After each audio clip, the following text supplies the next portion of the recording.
Programme मुकाबिल में खुश आमदीद। मैं हूं रबिया एहसन और मेरे साथ मौजूद हैं आमिर मतीन। और आज के प्रोग्राम में जो टॉपिक्स हम शामिल करेंगे उसमें सबसे पहले मुल्क भर में मानसून बारिशों का जोर, दरियाओं में तुगयानी, सैलाबी रेलों ने तबाही मचा दी। सैलाब और बारिशों से अमवात की तादाद 922 तक जा पहुंची। चनाब, रावी और सतलुज में ऊंचे दर्जे का सैलाब बरकरार। पंजाब में फसलें तबाह, ग़िज़ाई तहफ़्फ़ुज़ और मईशत को शदीद खतरा लाहक। दूसरी जानिब लोधरा में सबसे ज्यादा 129 मिलीमीटर बारिश रिकॉर्ड। कराची में अगले 24 घंटे के दौरान मूसलाधार बारिश की पेशगोई। शहर में अर्बन फ्लडिंग का खदशा। मेयर कराची का इंतबाह, समंदर की सतह बुलंद है, पानी शायद ना उतरे। एक तरफ रिलीफ ऑपरेशन, दूसरी तरफ मुतासरीन की बहाली बड़ा चैलेंज, हुकूमत के लिए इम्तहान। जमीनी हकाइक पर तफसीली जायजा लेंगे आज के प्रोग्राम में। उधर सुप्रीम कोर्ट का फुल कोर्ट इजलास, चीफ जस्टिस की जेर सदारत एलामिया जारी। 4 जजेस की इजलास में अदम शिरकत और अदालती रूल सर्कुलेशन से मंजूर करने पर एतराजात का खत चीफ जस्टिस को लिख दिया।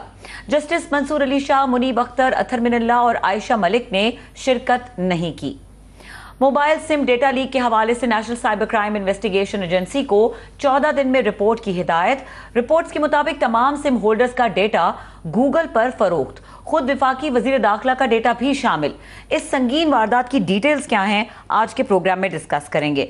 और आमिर साहब, starting from flood situation and these rain alerts, rain warnings, अगले 24 घंटे पूरे मुल्क में कहीं ना कहीं बारिश की जो है वो अलार्मिंग किस्म के जो मौजूद हैं कि दिए जा रहे हैं, कि अलर्ट दिया जा रहा है। लेकिन जो सैलाब की इस वक्त सिचुएशन है उसके ऊपर अगर बात करें, तीनों दरिया इस वक्त ऊंचे दर्जे का सैलाब जो है ये बताया जा रहा है कि वहाँ पे मौजूद जी है। इसको आफत ही कहा जा सकता है, क्योंकि इसमें दोनों इस वक्त सैलाब का भी, दरियाओं का सैलाब का भी सिलसिला जारी है और बारिशें भी खौफनाक हैं और थमी नहीं रही। तो मेरा ख्याल है ये सदी में एक दफ़ा दो दफ़ा इस तरह की जो आफतें होती हैं, ज़िक्र सुनते हैं कि जी 1905 के अंदर इस तरह के सैलाब आया था, या प्री पार्टीशन के बाद 1955 की बातें होती हैं, 1988 की, 1971 का साइक्लोन बांग्लादेश के अंदर आया था। इसी तरह 2022 की यादें हैं हमारी कि बड़ी मुसीबत में अभी हाल ही में से अभी निकले, अभी तक उसके असरात चल रहे हैं। तो ये अभी तो खौफनाक है। और ये जो फिगर्स आप इब्तदाई में बता रही थी, ये सरकारी फिगर्स जो हैं कि जी 900 हलाकतें अभी तक टोटल मानसून पीरियड के अंदर, और जो बताई जा रही है कि 4 लाख या 4.2 मिलियन लोग जो है इफ़ेक्ट हुए हैं। ये बड़े कंजर्वेटिव सरकारी फिगर्स हैं। जब ये इसकी सही पिक्चर खुलेगी तो मेरे ख्याल फिगर्स बहुत ज़्यादा होंगे। आप सेफली कह सकते हैं, आप देखें कि पंजाब का जो सेंट्रल पंजाब और मशरकी पंजाब है, जो इंडिया के साथ पूरा बॉर्डर लगता है आपका, वो और सिंध तक जो है कर लें, ये पंजाब की 12 करोड़ आबादी में से आप सेफली कह सकते हैं 3-4 करोड़ लोग इफ़ेक्ट हुए हैं। और अभी क्योंकि ये सिंध की तरफ जा रहा है तो ये आप कह सकते हैं 5-6 करोड़ लोग इससे इफ़ेक्ट हैं। और अमवात भी जो बाद में फ़ाइनल फिगर्स आएंगे बहुत ज़्यादा होंगी। अभी बिल्कुल एक सरकार का एक रवैया होता है और बाबू हजरात का भी होता है कि कम बताया जाए कि ज़्यादा पैनिक ना फैले, मगर ये इसकी डेफिनेटली इसका स्केल बहुत ज़्यादा है। अभी जो सूरत हाल है, जो बारिशें हैं कि ट्विन जो क्राइसिस है कि सैलाब तो है ही है, बारिशें जो हैं खौफनाक हैं और थम ही नहीं रही। कि लोधरा में 129 मिलीमीटर का रिकॉर्ड जो है, लाहौर में, बिलालगंज में 112, समनाबाद में 72, माल्टाउन में 71 मिलीमीटर है, फिर बदीन में 104, मुजफ्फरगढ़ में 65, फैसलाबाद में 63, फिर जामशुरो, डेरा गाजी खान 50-60 मिलीमीटर बारिश है। एक तो लोग सैलाब के हाथों बेताशा लाखों लोग जो हैं घर से बेघर हुए हैं, ऊपर से बारिश, फिर अर्बन फ्लडिंग है। और अर्बन फ्लडिंग के अंदर फॉर एग्जांपल गुजरात के अंदर जो है वो 5-6 दिन हो गए हैं वो पानी नहीं निकल रहा, और ये पता चला है कि जनाब पूरे शहर का कोई सीवरेज का निज़ाम ही एग्जिस्ट नहीं कर रहा और वो पानी नहीं निकल पा रहा। फैसलाबाद में भी इस तरह की सूरत हाल है, काफ़ी जगहों पे पानी खड़ा हुआ है और पानी निकल नहीं रहा। तो ये नॉर्मली पंजाब में ये नहीं होता था, सिंध के अंदर जाके मसला होता था कि 2022 के अंदर फ्लड के अंदर, क्योंकि यहाँ नॉर्थ टू साउथ एक फ्लो डाउनवर्ड्स है, मगर शहरों के अंदर क्योंकि सीवरेज का निज़ाम नहीं है, पानी नहीं निकल रहा, ये एक बहुत ज़्यादा मुसीबत है। दरियाओं की सूरत हाल ये है कि रावी थोड़ा सा जो है उसका स्केल कम हो गया है, पीछे से पानी आना फ़िलहाल वो कम हुआ है। अभी बोनी में दरियाए चनाब की सूरत हाल जो है वो अभी भी जो है त्रिमू में 5,71,000 जो है क्यूसेक का रिकॉर्ड चल रहा है। और जलालपुर पीरवाला का बंद जो है वो पहले ही ओवरफ्लो कर गया था। और अभी अभी ताज़ा खबर चल रही थी कि मुल्तान के में शेर शाह का बंद तोड़ा जा रहा है क्योंकि पानी बहुत ज़्यादा बढ़ गया है। और लाखों लोगों की एक तो है नंबर से आप ट्रेजिडी का अंदाज़ा नहीं होता। ट्रेजिडी का अंदाज़ा होता है कि जब आप वहाँ जाएं या कुछ इमेजेस से जो आप दिखा रहे हैं कि हज़ारों एकड़ के एरियल शॉट आप देखें, पानी ही पानी है। तो इस तरह ही दरियाए सतलुज में अभी मसला ये है कि पानी आता जा रहा है। अभी भी फॉर एग्जांपल गंडा सिंह वाला कसूर के साथ जो है वहाँ अभी भी पानी का जो बहाव है वो 3,27,000 चल रहा है। और ये स्टेडीली चल रहा है। पिछले कोई अब 7-8 दिन हो गए हैं 3-3.5 लाख 2.5 लाख और 3.5 लाख से कम नहीं हो पा रहा। और ये जाके आगे पांजनद में जाके क्योंकि ये मिक्सअप हो जाते हैं और फिर नेक्स्ट गुद्दू में और सिंध के अंदर ये जाएगा। लकीली ये है कि गुद्दू का जो है वो 12 लाख कैपेसिटी है उसकी और सखर की भी यही 10-10 12-12 लाख तक पानी जो है वो रिकॉर्ड रहे हुए हैं उसको बर्दाश्त करने के। मगर ये है कि कच्चे का इलाका जो है उसकी 16 लाख के करीब आबादी है और वो फिर जाहिर है वो खाली करवाई जाती है। और ओवरऑल जो इसका मिला के जो सबसे ज़्यादा है अब सूरत हाल वो आ रही है कि अभी कराची में और सिंध के अंदर जो है वो एक लो प्रेशर एक बन रहा है जिसकी वजह से अगले बताया जा रहा है कि 12 से 24 घंटे तक जो बारिश का खौफनाक अलर्ट है। और ये पंजाब सिंध बलूचिस्तान में ये मज़ीद बारिशें हैं। और कराची में कह रहे हैं कि अगले 12-14 घंटे में ख़ास तौर पे बारिश का बहुत ज़्यादा है, ऑलरेडी बारिशें हो रही हैं। और क्योंकि समंदर में भी ये एक पूरा साइक्लोनिक एटमॉस्फेयर वहाँ बन रहा है तो इसलिए वो पानी वो जो डरा रहे हैं वो लोग मजाक उड़ा रहे हैं कराची के मेयर का कि वो कह रहे हैं कि जी समंदर का पानी जो है वो वहाँ भी ये बाहर नहीं निकलेगा क्योंकि वो है। मगर वो एक हकीकत है, वो मेरा हाल कोई इतनी गलत बात नहीं कर रहे हैं। तो ये इसकी उस पर मगर ओवरऑल जो है ये क्राइसिस अभी चल रहा है। तो अगर मेहमानों से आप इंट्रोड्यूस करवा दें तो उनसे भी ओपिनियन जी आमिर साहब दोनों हमारे साथ मौजूद हैं, उनको हम वेलकम करेंगे। हमारे साथ साबिक वफाकी वजीर मोहम्मद अली दुरानी साहब मौजूद हैं और हमें ज्वाइन किया डॉक्टर अहमद गुल director centre for disaster management UMT Lahore ने। उन दोनों को वेलकम करेंगे। अस्सलाम वालेकुम। जी दुरानी साहब मैं आपकी इजाज़त से अहमद गुल साहब से ज़रा ओवरऑल ले लेंगे। जो है गुल साहब ये बताइए कि अभी जो इस वक्त ऑन गोइंग है, अभी जो बारिशों का मौजूदा सिलसिला है और ख़ास तौर पे जो सिंध के शुमाल के अंदर कराची वगैरह के अंदर जो सारा ये प्रेशर बन रहा है ये कब तक ये सिलसिला जारी रहेगा और ये आफत कब टलेगी?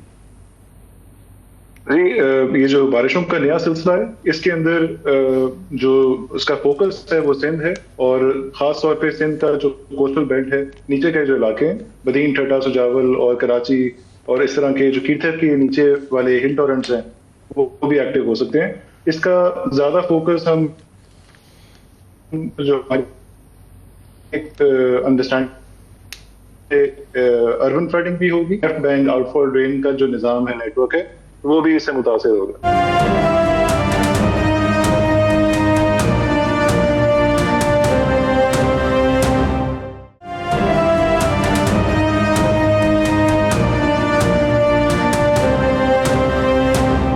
दुरानी साहब ये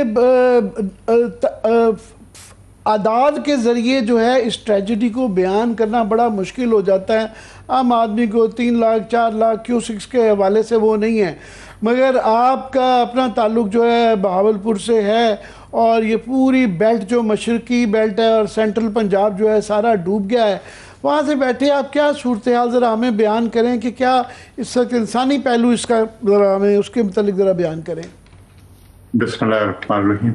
आमिर ये मतलब एक ऐसी आफत इसको कहना चाहिए कि जो आपने शुरू में बहुत सही बात की कि ऐसी सदियों में कभी, मुझे नहीं पता कि पाकिस्तान के इस खित्ते ने इससे पहले इतनी बड़ी जो सैलाबी कैफियत जिसमें कि बारिश, दरिया और पूरा मतलब हर एरिया से जो है वो पानी का एक मतलब हमला है पूरे मुल्क के अंदर। और आप साउथ से जब से ये शुरू हुआ है KPK से, गिलगित बल्तिस्तान से, उसके बाद जिस रफ्तार से ये नीचे आ रहा है, जिस रफ्तार से बारिशें हो रही हैं, और अब जो कुछ इस वक्त साउथ पंजाब में आप अगर बहावलनगर से, मिंचनाबाद से शुरू हो जाए, बहावलनगर, फिर हारूनाबाद, फोर्टाबाद, फिर खुद बहावलपुर, फिर अहमदपुर, अब जो है पंजनत तक और मुल्तान, मतलब ये पूरा इलाका जो है ये एक तबाही का आलम पेश कर रहा है, जिसमें जानवर, जिसमें परिंदे जो वहाँ पे हैं, इंसान, मतलब वहाँ का कोई जी रूह जो है महफूज नहीं है। फसलें कंप्लीटली डिस्ट्रॉय हो गई हैं और कपास की फसल जो कि पानी की वजह से बिल्कुल ही ख़त्म हो जाती है, और दीगर जो वहाँ पे फसलें लगी हुई हैं, ये फूड बास्केट है पाकिस्तान की, बल्कि पंजाब की बिलखसूस, और पाकिस्तान की बहावलपुर डिवीजन और ये पूरा जो जनूबी पंजाब है। मैं समझता हूँ कि ये इतनी बड़ी एक आफत है, और इसमें अभी तक तो हम बहुत ही ज़्यादा दुख में थे पिछले 8-10 दिन जो गुजरे हैं, कि जिस तरह खुशी के साथ सब लोग फिर रहे थे और एक आर्टिफिशियल माहौल बनाया हुआ था, लेकिन आज शुक्र है कि मीडिया ने एक करवट ली है और अब हकीकी तस्वीर जो है वो आवाम के सामने आ रही है, और जो कर्ब है इस वक्त वो शेयर हो रहा है। वरना तो हमें ऐसे लग रहा था कि हम कोई फिल्म देख रहे हैं, और मैं तो खुद वहां पे, मुझे तो इतने फोन आते हैं आमिर भाई कि मतलब मेरे लिए अपने आप को, अपने इमोशंस को कंट्रोल करना मुश्किल हो जाता है। तो ये तो एक एस्पेक्ट है इसका।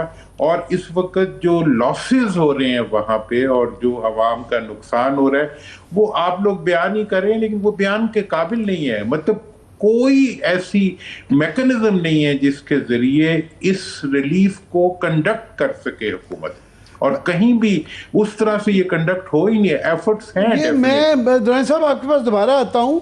अहमद गुल साहब, अब ये मौसमियाती जो तब्दीलियाँ हैं ये एक हकीकत बन गई है, और हर साल पिछले साल से ज़्यादा ख़राब होता जा रहा है, और अभी बताया जाता है कि ये ऑलमोस्ट कंसेंसस है कि ये अगले साल भी ऐसे ही सिलसिला रहेगा, वैसे ही रहा करेगा। अगले साल क्या बताया जाता है कि इससे भी ज़्यादा बारिशें हो सकती हैं। तो हुकूमतों की जो मर्ज़ी कर लें, एक महदूद वसाइल होते हैं, तो क्या स्टेप्स हैं? आप डिज़ास्टर मैनेजमेंट के एक्सपर्ट हैं, क्या इस वक्त किया जा रहा है, और क्या कमियां रह रही हैं जो कि करने की ज़रूरत है?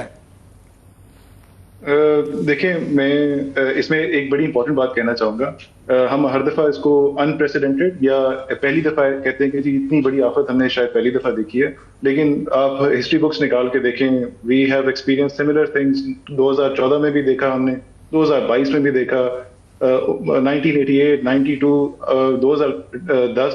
आप कई दफ़ा तकरीबन ये एक बड़ा रिपेटिटिव किस्म का एक डिज़ास्टर है जो हर साल हमें मुतासर करता है। और मजीद उसके ऊपर जो एक इसको कहते हैं ट्विस्ट है, वो क्लाइमेट चेंज का भी है। तो खाली क्लाइमेट चेंज को ब्लेम करना भी शायद मुनासिब ना होगा। हमें अपनी एक चीज़ जो इतनी फ्रीक्वेंटली हमें मुतासर करती है, हमें अपनी तैयारी उसके हिसाब से करने की ज़रूरत है। हमारे जो इंफ्रास्ट्रक्चर है, अभी आप ये देखें, रिवाज ब्रिज हो गया, या 18 ज़ारी दफ़ा हमें लकीली ब्रीच नहीं करना पड़ा, हेड मोहम्मद वाला हो गया। ये तमाम इंफ्रास्ट्रक्चर जो हमारे दरियाओं के ऊपर बना हुआ है, ये इतना पूर्ली डिजाइंड है, इतना इनएडिक्वेटली डिजाइंड है कि हर दफा उसको ब्लास्ट करके पानी के लिए रास्ता खोलना पड़ता है। अगर उसका रास्ता एडिक्वेट होता तो आपको वो इंफ्रास्ट्रक्चर या जो की ब्रिजेस हैं अपनी, वो तबाह ना करनी पड़ती हैं। कई दिनों तक वो जहाँ पे ब्लास्टिंग की गई है या ब्रीच लगाया गया है, वहां पे अब आमद और रफ्त जो है वो कई दिन तक रुकी रहेगी जब तक ये सैलाबी रेला गुजर नहीं जाता। तो हमें अपने फिर सिरनाई के ऊपर जो ट्रेजेडी हुई है, आपने देखा है। वैसे माफ कीजिएगा, आपने अहमद गुल साहब, आपने अभी कहा कि ये जो इस दफ़ा आफत है ये बड़ी रूटीन की बात है, वो नहीं है।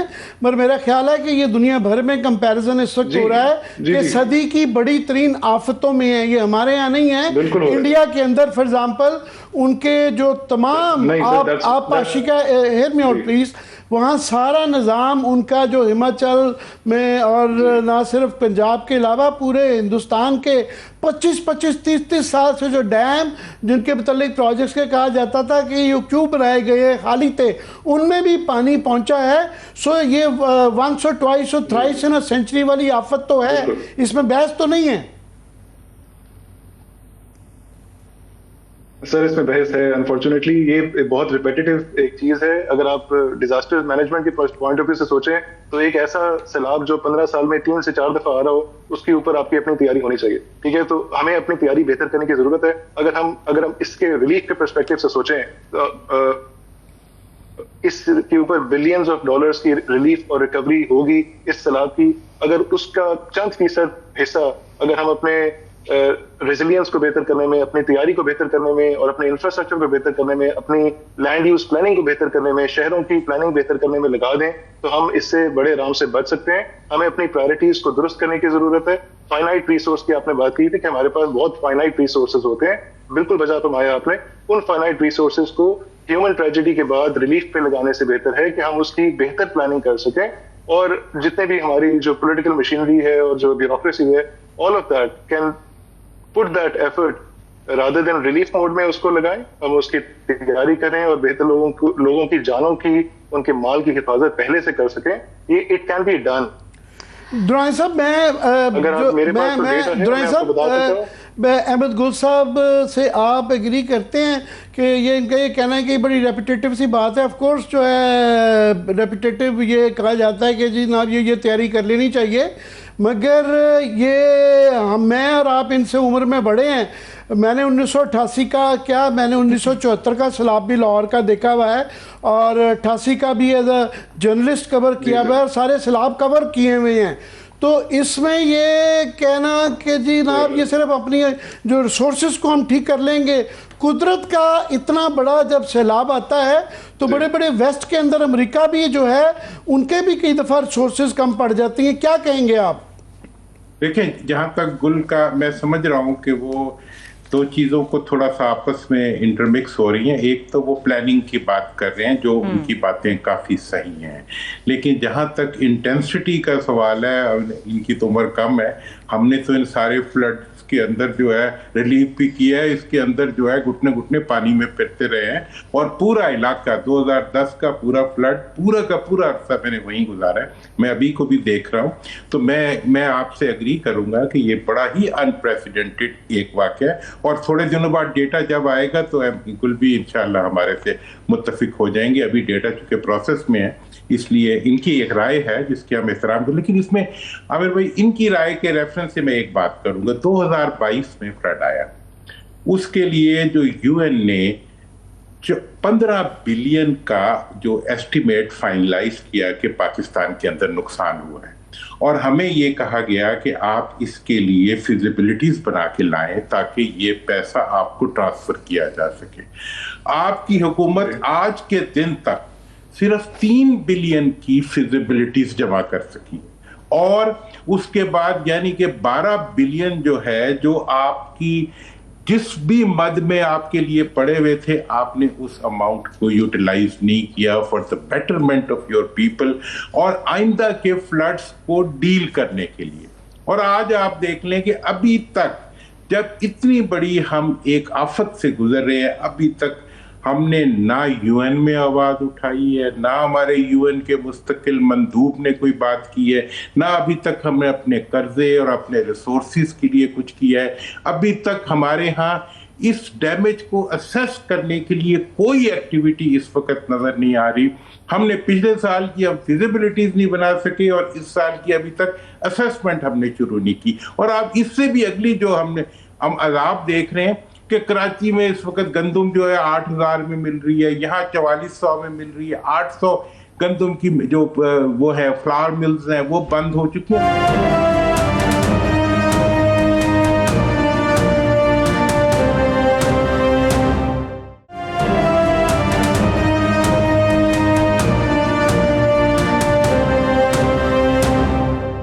बिल्कुल जब से मुस्कुरा रहे हैं मैं चाह रहा हूँ इनका सुन लूँ। जी Ahmad. Sir, I am just smiling because I have the data, I can bring receipts.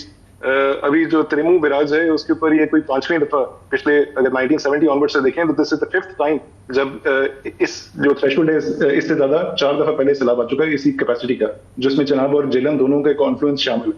इसी तरह पंजगंज के ऊपर ये तीसरी चौथी दफा हो रहा है, तो it's not like it's unprecedented. ये पिछले 30-40 सालों में ये चौथी 5वीं दफा इन रिवर्स में सैलाब आ रहा है। इसको अनप्रेसिडेंटेड नहीं कह सकते सर, हमारी तैयारी होनी चाहिए। अहमद, हमने अपने लोगों को अगर ये अनप्रेसिडेंटेड नहीं है और ये इंटेंसिटी पहले भी होती रही तो इस दफा इतना लॉस क्यों? एंड सेकेंडली आपने इंफ्रास्ट्रक्चर की बात की, हमने इंडिया में देखा है कि जब वहां पर सैलाब आया है इस दफा तो वहां पे उनके जो हेडवर्क्स हैं वो टूट गए, और वो यहाँ पे कम से कम ऐसा कुछ नहीं हुआ कि हमारा इंफ्रास्ट्रक्चर डैमेज हुआ, और जहां ब्रीच किया गया है पानी को निकालने के लिए वो एक अलग चीज है। तो इंफ्रास्ट्रक्चर एक और चीज है जो आप जिसकी बात करें, and how to plan it कि क्लाइमेट चेंज के साथ किस तरह हमने फाइट करना है और क्या प्लानिंग होनी चाहिए। I think let me answer that. देखें, जनरली जो अपर राइपेरियन होता है उसमें जो हिली एरियाज होते हैं उसमें जब बारिशें होती हैं उसमें नुकसान ज्यादा होता है। इस तरह के हमने केपी में भी देखा, जब वहां पे बारिशें हुई तो वहां पे जानी नुकसान भी ज्यादा हुआ, माली नुकसान भी ज्यादा हुआ और इंफ्रास्ट्रक्चर का लॉस भी ज्यादा हुआ। ये एक जनरल बात है। और दूसरा ये कि India is also not a great example of good governance, तो हमें उसके इंफ्रास्ट्रक्चर की मिसालें नहीं देनी चाहिए कि हम ये देखें कि हमें हमारी अपनी गलतियां कहाँ पे हैं। हमारा इंफ्रास्ट्रक्चर हमने कोई 8 जगहों पे 7-8 जगहों पे अभी लेट्स से ब्रीचेस लगाए हैं। अगर हमारा इंफ्रास्ट्रक्चर बेहतर तरीके से डिजाइन हो तो हमें उन जगहों पे और उसके अलावा बहुत सारी जगहें ऐसी हैं जहाँ पे हमने जिस तरह हमारे शहर हैं रिवर रावी और लाहौर की बेहतरीन एग्जांपल है कि हमने उसके अंदर लोगों को अलाउ कर दिया है कि भाई आप यहाँ पे हाउसिंग स्कीम्स बनाएं। This is simply poor governance. और ये एक दिन की या इस करंट हुकूमत की बात नहीं मैं कर रहा हूँ, ये साल का फेलियर है कि हमने हमारी जो हुकूमत है वो इस लेट्स से पुअर प्लानिंग को अलाउ कर रही है। हमें इसको बेहतर करने की जरूरत है। अगर हम अपनी गलतियों से नहीं सीखेंगे तो हम इसी तरह की जो डिजास्टर की एक तरह से दुरानी साहब, गॉट योर पॉइंट दुरानी साहब। अहमद, मुझे ये तासुर मिल रहा है कि इसको कोई इतना ज़्यादा ये कह रहे हैं इनके बकौल कि अनप्रेसिडेंटेड नहीं है, इनके पास फिगर्स है, पता नहीं कहाँ से ये फिगर्स ले रहे हैं। मैं चंद फिगर्स शेयर कर देता हूँ। फ्लड कमीशन की फिगर्स हैं, I can share that with you. Hear me out कि अभी जो तमाम फिगर्स आ रहे हैं, इंटरनेशनल फिगर्स भी जो हैं, वो अक्सर इलाकों में बताया जा रहा है कि नॉर्मल जो है 75% जो 25-25 साल 30 साल के रिकॉर्ड टूट रहे हैं। किस जगह 75% नॉर्मल, किस जगह 80%, किस जगह 150 भी नॉर्मल से ज़्यादा बारिशें हुई हैं।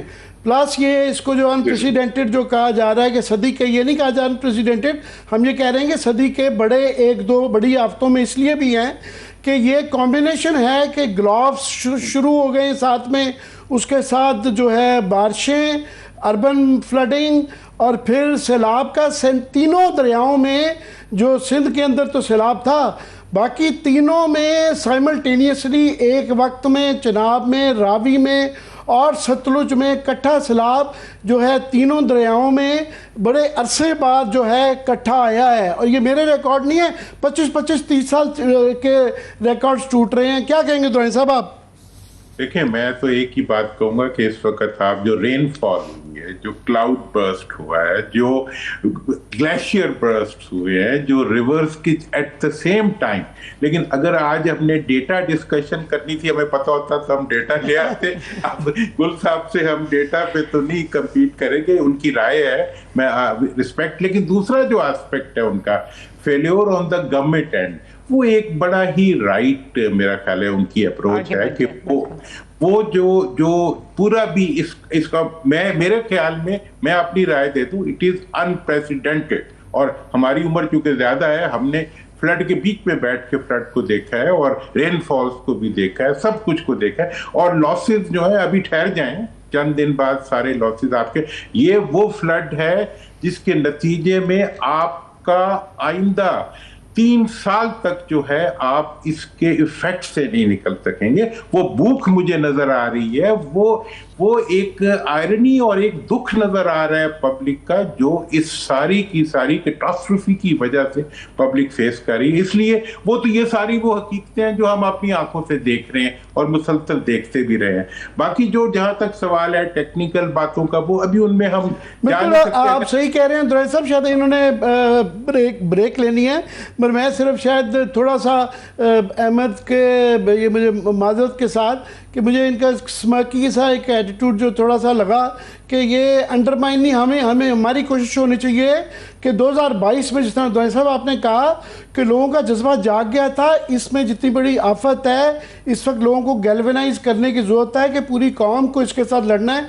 हुकूमतों के पे केला नहीं कर सकती हैं, तमाम लोगों को, तमाम तबकों को इसके अंदर शामिल होना है। उसके लिए इसको अंडरमाइन करके कि नहीं ये तो होता रहता है, वो नहीं चलेगा। फिर बहरहाल अहमद कमाल इनका अपना पॉइंट ऑफ व्यू है, तो ये भी डिजास्टर के एक्सपर्ट है, शायद मुख्तलिफ अल्फाज में हम ये बातें कर रहे हैं। बहुत बहुत शुक्रिया अहमद आपके वक्त देने के। जी बहुत शुक्रिया। अहमद गुल हमारे साथ मौजूद थे और फैसल चौधरी रहनुमा पाकिस्तान तहरीक इंसाफ, उन्होंने भी हमें ज्वाइन किया है, तो उनको वेलकम कर लेते हैं। मैं बिल्कुल फैसल आपके साथ जो है जुडिशरी के मसाइल भी डिस्कस करेंगे, मगर पहले सैलाब वाला कर लिया जाए कि एक तो बहस की हो रही थी कि ऑफ कोर्स इस वक्त इसका जो इंसानी पहलू है वो बहुत ज़्यादा तकलीफदेह है, और इसको मेरा ख्याल है जितना भी हम इसको मनफी उससे नहीं देखना चाह रहे। ऑफ कोर्स गवर्नमेंट के हवाले से कि अच्छा कर रही हैं बुरा कर रहे हैं, ये भी एक बहस रहती है, मगर अगर साद रफ़ीक साहब का वो दिखा सकें कि मैं कोई मुस्बत बात करे आजकल के ज़माने में, तो ज़रूर दिखानी चाहिए कि ये प्लीज़ क्लिप अगर उनका प्ले कर सकें, ये बड़ा इम्पोर्टेंट है। मैं अब दरख्वास्त ये करूँगा कि अब चूँकि चेक्स देने हैं तो मैं चाहता हूँ कि इसकी तस्वीरें ना बनाई जाएँ, क्योंकि मैं दरख्वास्त करूँगा कि ये अपने कैमरे आप ऑफ़ कर दें ताकि जो मुतासरीन हैं उनको हमारे दोस्त चेक्स दे दें। मैं समझता हूँ कि इसकी तस्वीर बनना मुनासिब नहीं है। हमने बैठ के एक छत के नीचे बात कर ली है, हम सब ने एक दूसरे से दुख दर्द बांटा है, आपके नुमाइंदों ने भी बात की है। आपका बहुत बहुत शुक्रिया। पाकिस्तान जिंदाबाद, खैबर पख्तूनख्वा जिंदाबाद, बाजौर जिंदाबाद। जी दुरानी साहब, ये मैंने इसलिए भी ख़ास तौर पे दिखाई कि ऑफ कोर्स जो है कई दफ़ा लोगों को इंस्पायर करने के लिए कुछ चीज़ें दिखाई भी जाती हैं, मगर ये जो इल्ज़ाम लगता है कि जी बहुत ज़्यादा सरकारी पैसे को बांटते हुए एक तो लोगों की थोड़ी सी इंसानियत की भी तज़लील होती है, फिर वो तशहीर का पहलू ज़्यादा हो जाता है इमदाद से ज़्यादा। तो मैं कोई नाम लेके कोई तनकीद नहीं किसी पे करना चाह रहा, मगर ये रवैया मुझे बड़ा मुनासिब लगा साद रफ़ीक साहब का कि लोगों की इमदाद करते वक्त उनकी इज़्ज़त नफ्स का ख्याल करना चाहिए। क्या कहेंगे आमिर साहब? ये आज की ये डेवलपमेंट है और साद हमेशा थोड़ा सा आउट ऑफ बॉक्स और एक डिफरेंट तरीके पे बिहेव करते हैं। He is a thorough political worker, तो ये भी उन्होंने बड़ा पॉजिटिव स्टेप लिया, लेकिन कल तक जो कुछ होता रहा उस पर हमने बड़ा एहतजाज किया और आज से वो सारे ट्रेंड्स जो हैं वो अटेंड किए गए हैं और उनको चेंज किया गया है। जिस तरह से एक सब अच्छा की रिपोर्ट आ रही थी पब्लिक की आंखों में, वो ख़त्म हुई। अब इस मौके पे मैं इससे आगे बढ़ते हुए 2-3-4 पॉइंट्स की शक्ल में आपके सामने चंद बातें रखना चाहूँगा। इस वक्त एक बात तो ज़रूरी है कि जो एग्नी है और जो डिज़ास्टर की इंटेंसिटी है उसको हमें दुनिया के सामने और अपने अवाम के सामने लाना चाहिए, क्योंकि अभी तक पूरा मुल्क मोबिलाइज नहीं हुआ, क्योंकि तीनों सूबाई हुकूमतों ने कोशिश की कि सब अच्छा रिपोर्ट दे के ये बताएं कि वो बहुत काम कर रहे हैं। ये उन्होंने महसूस नहीं किया कि अवाम के इश्यूज 2005 के ज़ल्ज़ले में पूरा पाकिस्तान मदद के लिए निकल आया था। अब इन्होंने कोशिश की कि पूरा पाकिस्तान जो है वो खामोशी से बैठा रहे। दूसरी चीज़ ये है कि अभी तक इंटरनेशनल सेंसिटाइजेशन नहीं की गई। दुनिया के जितनी डोनर एजेंसीज हैं उनसे अप्रोच नहीं किया गया। अभी तक यूएन के सेक्रेटरी जनरल से मुलाकात हुई प्राइम मिनिस्टर की चाइना में, वहां उन्होंने बात की और चाइना के अंदर किसी ने भी एक लफ्ज नहीं बोला। इतनी बड़ी एक मुल्क के अंदर आफत आई हो तो चेहरे की हंसी भी नहीं होनी चाहिए, वहां पे कोई इस किस्म की नई प्रेजेंटेशन हुई। लिहाजा मैं ये अब मुतालबा करूंगा हुकूमत से कि यूएन के अंदर जो हमारे मुस्तकिल मंदूब हैं वो पूरी दुनिया को इस इतनी बड़ी आफत से जो है वो मुतारिफ कराएं और इसके बारे में उनसे हेल्प के लिए और उनको इस मामले में इन्वॉल्व करने की कोशिश करें। यूएन के सेक्रेटरी जनरल को इन्वॉल्व किया जाए, फिर आईएमएफ, वर्ल्ड बैंक और जितने इंटरनेशनल डोनर एजेंसीज हैं, इस वक्त आपको इनिशिएट कर देना चाहिए कि हमारे जो कर्जे हैं उनको रीशेड्यूल किया जाए और हमें एक ऐसी इमदाद दी जाए जिसके नतीजे में ये जो आपने आज देखा है, अब मुझे खतरा लग रहा है कि ये जब ये फ्लड जब खत्म होगा, इसके बाद जो गुर्बत, अफलास और भूख का फ्लड आएगा, ये हुकूमत भी नहीं उसको उठा सकेगी।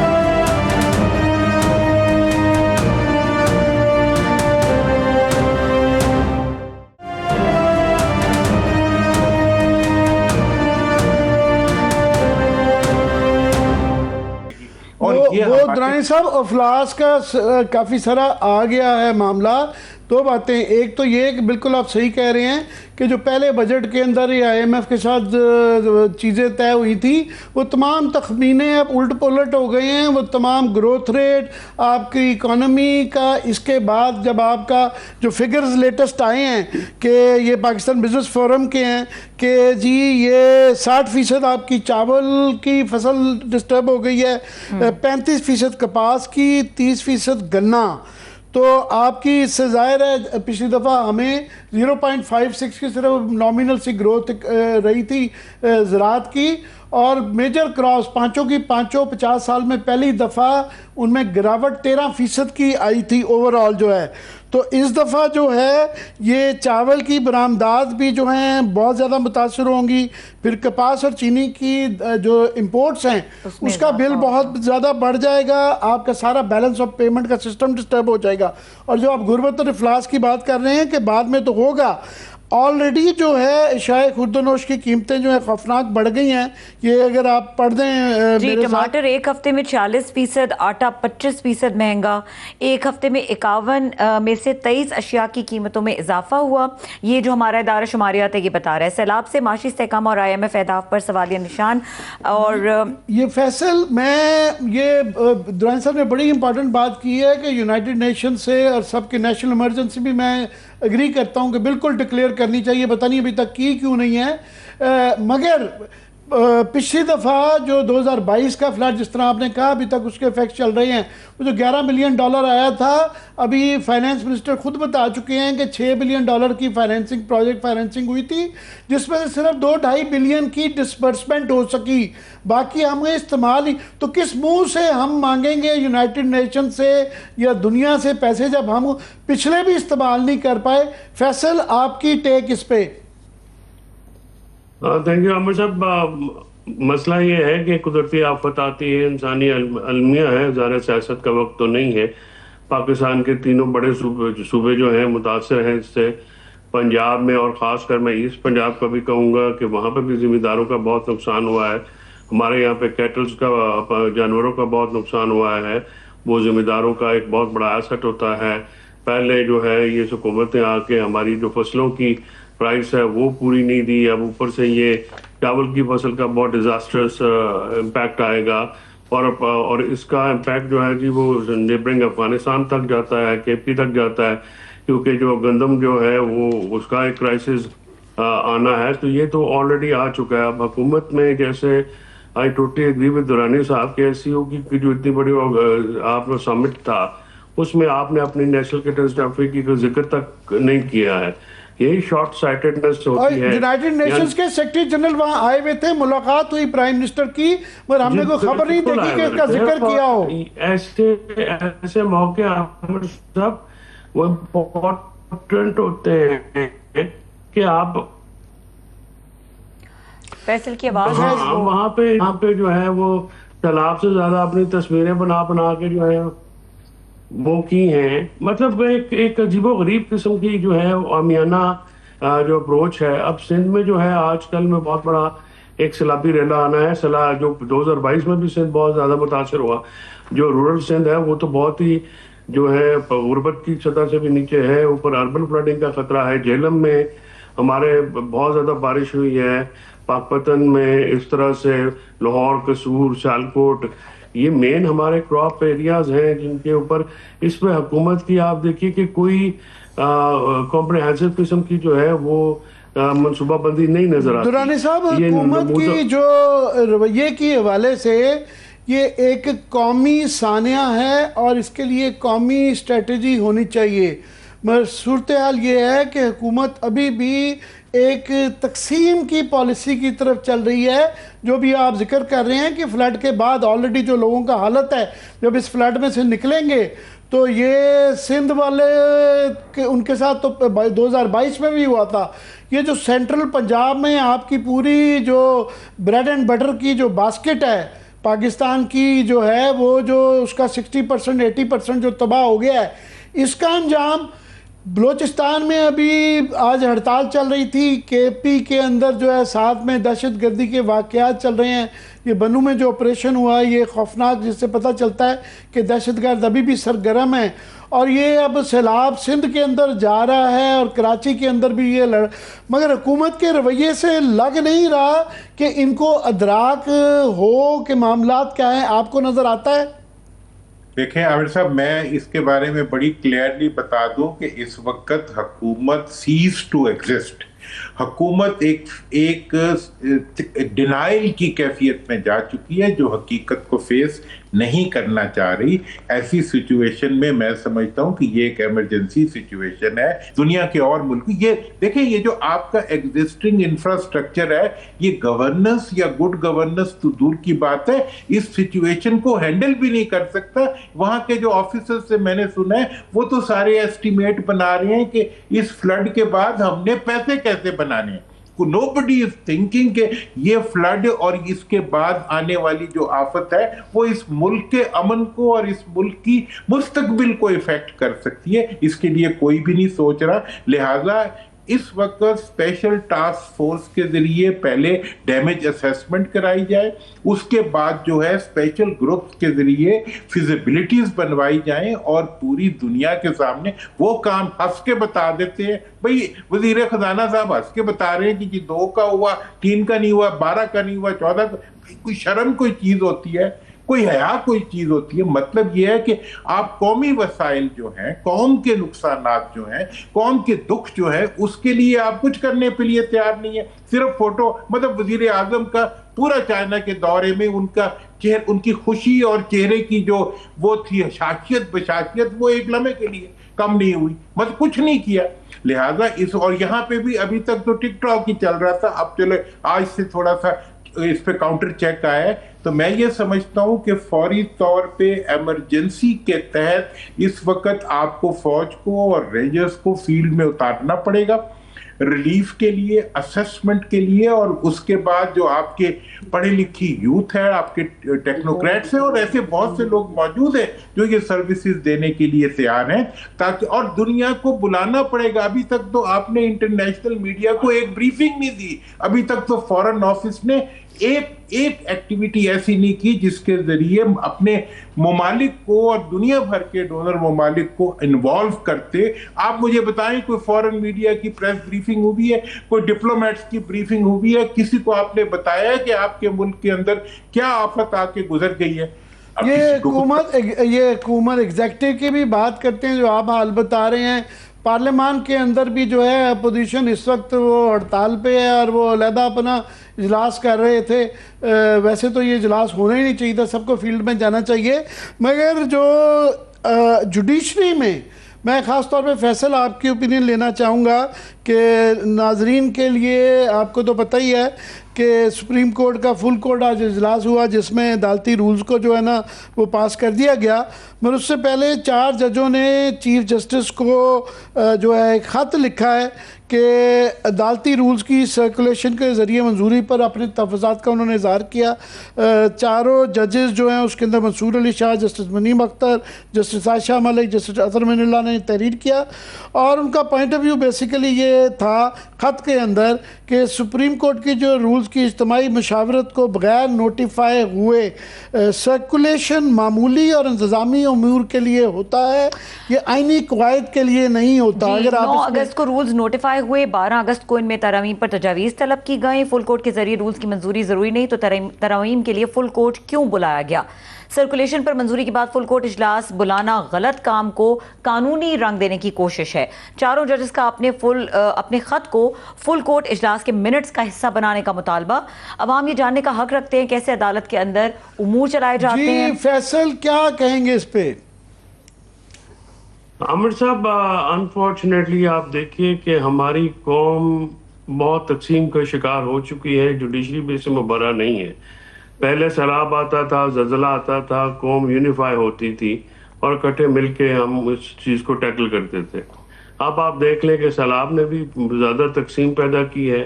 कोई ऐसी शख्सियत, कोई ऐसी कुव्वत मुल्क में नहीं है जो इस तकसीम के अमल को रोक सके और किसी यकजहती की तरफ लेके चल सके। जो यहाँ तक जुडिशरी का हाल है, आप सुप्रीम कोर्ट से, आप इस्लामाबाद हाई कोर्ट में देख लें, बाकी हाई कोर्टों का भी हाल जो है वो इस तरह से है। और 26वीं आईनी तरमीम जिसकी वजह से तासुब की एक फ़िज़ा कायम हो गई है अदालतों के अंदर, बारों में भी जो है वो तकसीम है, बार भी तकसीम है, उस तरह जुडिशरी भी बुरी तरह तकसीम है। अब जिस तरह से ये रूल्स रेगुलेशंस बनाए गए हैं, इस रूल्स रेगुलेशंस को जब आपने नोटिफाई कर दिया है, फुल कोर्ट आर्टिकल 191 के तहत सुप्रीम कोर्ट को ये इख्तियार है और सुप्रीम कोर्ट चीफ जस्टिस और बाकी सारे जजेस पर मुश्तमिल होती है कि वो अपने रूल्स खुद बनाए। तो फुल कोर्ट की मीटिंग के बगैर रूल्स बनाना और उनको नोटिफाई करना और बाद में इजलास बुलाना, ये तो सरीहन जो है एक प्रोसीजरल